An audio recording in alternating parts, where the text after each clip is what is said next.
Hey guys, this is going to be the last one I have to record for the day because I'm at 13% on my recording device.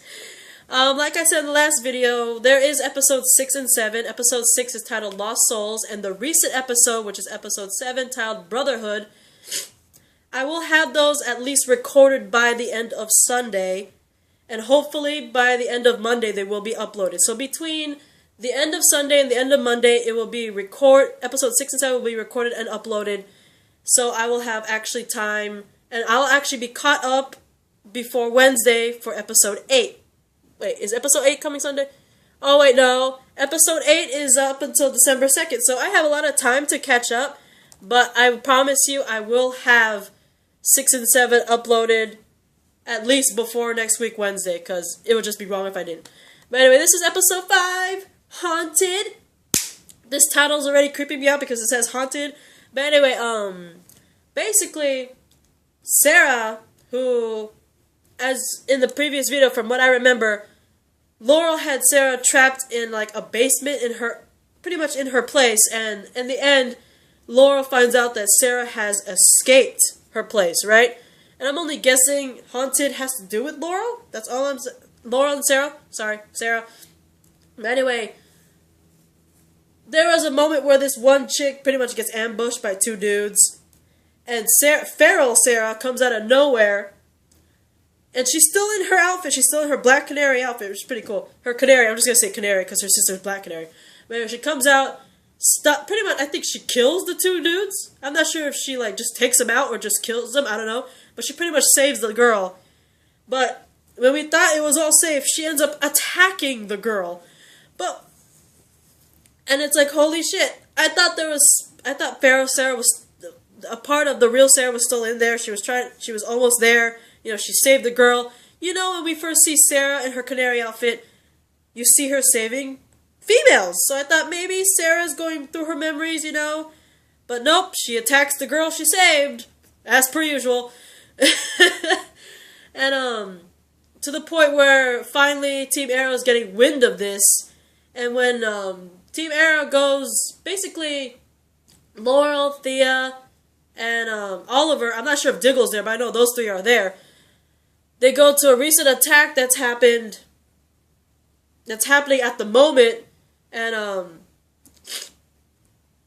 Oliver discovers Sarah's alive by just looking at who it is. And with the help of Felicity, they determine that Sarah, she's not herself. And I noticed though when Oliver and Felicity were looking at the people who got killed or got attacked and all that shit, they're looking at the women, especially the one that Sarah recently rescued / took out. Well, tried to take out, but she ran off because police came. I noticed something about that one chick that she rescued / tried to kill.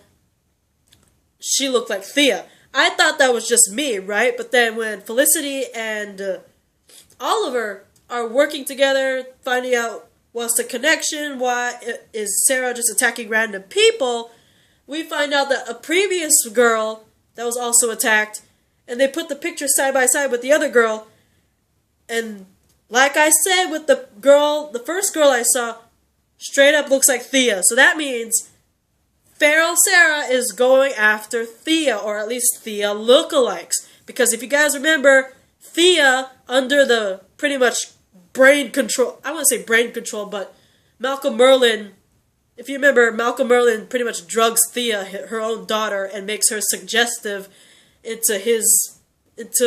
suggestive to him, and he pretty much, in a way, brain controls her into killing Sarah. So Thea is Sarah's killer. So Sarah has been looking for Thea lookalikes because she wants to kill her killer, right? Basically, Sarah ends up in Thea's place, tries to kill her, but Thea manages to, you know, not only escape, but manage to fool Sarah into going somewhere else while she's hiding somewhere in the fire escapes. Well, not fire escapes, but you know what I mean. The downstairs area, she's all hiding and stuff. And, this episode's awesome, because this is the return of John frickin' Constantine. I'm sorry for all the fans of John Constantine. I don't remember at the top of my head the actor who plays him in the current canceled TV show.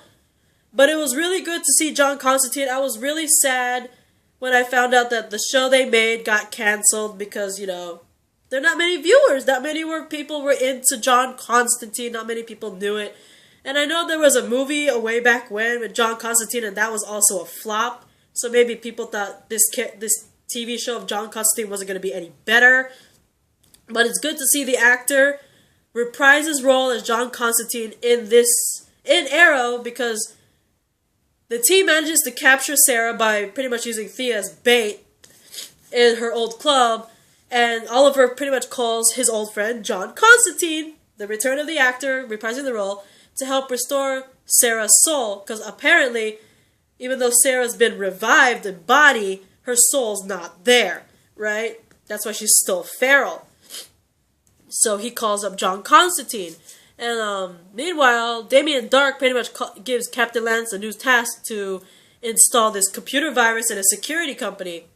And Diggle, you know, he's kind of worried, he wants to help out. He goes along with him, and apparently this virus deletes stuff off the security company's mainframe and stuff. And while it's deleting stuff, Diggle notices and sees his brother's name among the list of individuals being deleted by the virus. And he's like, holy shit, my brother, right? And that was kind of interesting. I saw that kind of happening, considering even though Deadshot was the one that did kill Diggle's brother, Deadshot was hired by a woman that works for Hive, right? And Damien Dark is part of Hive. So obviously there's going to be another reference to Diggle's little brother somewhere, and apparently it's going to be amongst the list of names of individuals that are on the computer mainframe that are being deleted by the virus. But I still found that pretty odd, and how Diggle managed to see his brother's name right when it got deleted. That's just pure luck, I'm just saying. But anyway, later Felicity learns that with the help of that one friend of hers, I don't remember his name, I think his name is Curtis. With the help of Curtis, while listening to pretty much what she believed was Ray Palmer's last words to her, she finds out that Ray is actually still alive. Because in the recording, there's another recording somewhere mixed in, and Ray pretty much tells him, I survived the blast, right? So we're just going to leave it at that for now. But anyway, Diggle learns that his brother was killed because he was apparently a drug cartel leader. And he finds that out because, sorry, nose. My nose. Hang on. Nose. Okay, Detective Lance pretty much manages to convince Dark to give him a file, or at least some sort of information about Diggle's brother, right? Saying that, you know, he knows someone who knew him, right?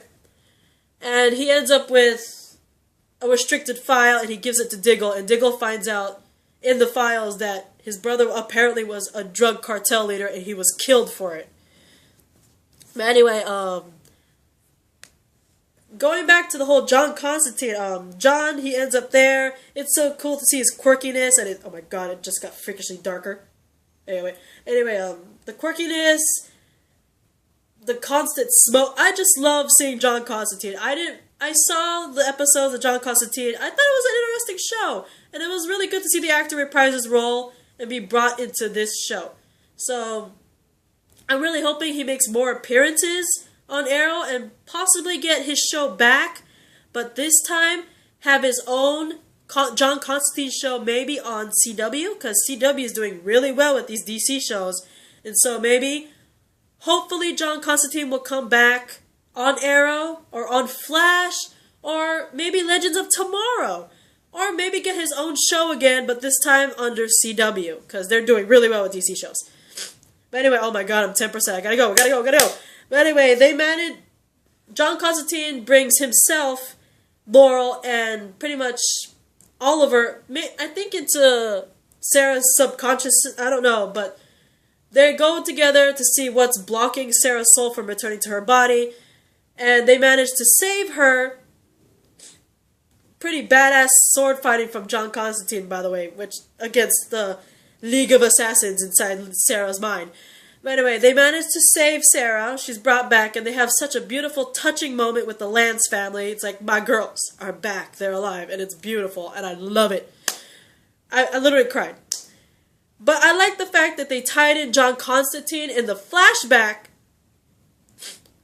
when one of the soldiers brings Oliver back to Reader because he's like, you know, Oliver's a spy, because in the previous episode he finds an old bag, like a bag where that has some sort of communication device that Oliver's using to communicate with Amanda Waller, and so he suspects Oliver to be a spy, obviously. And he brings Oliver over to Raider saying, you know, Oliver's a spy, but Raider's like, he dismisses it, and he's like, you know what? You guys, instead of doing all this, you should have dealt with this intruder who apparently is, this captive apparently is John Constantine. And, during the whole flashback, he manages to escape Raider and forces Oliver to help him, you know, threatens to kill Oliver if Raider doesn't let him escape with Oliver, to find a certain object, a mystical object on the island. And they end up finding that. They have that whole little venture, and apparently John uses some sort of spell to put the tattoo on his arm on Oliver's side. So that's where the mystery of one of Oliver's tattoos came from, the one that's right here on his abdomen, on his abs. We find out where that came from. Apparently it was John Constantine's tattoo, and it was transferred through magic from John, which is pretty cool. I thought it was pretty cool. And it was interesting. It's a good tie-in to bring John into Oliver's life. I was kind of curious at how they're going to bring John into... How does Oliver know John? You know, obviously he's going to be in a flashback, but I wanted to see how they incorporated John Constantine in there. And it's getting freakishly dark. Can you see me, guys? Anyway, after they rescue Sarah, Oliver mentions Damien Dark to John Constantine. He's like, dude, watch out for him. He's dangerous. I would get the hell out of Star City while you still can.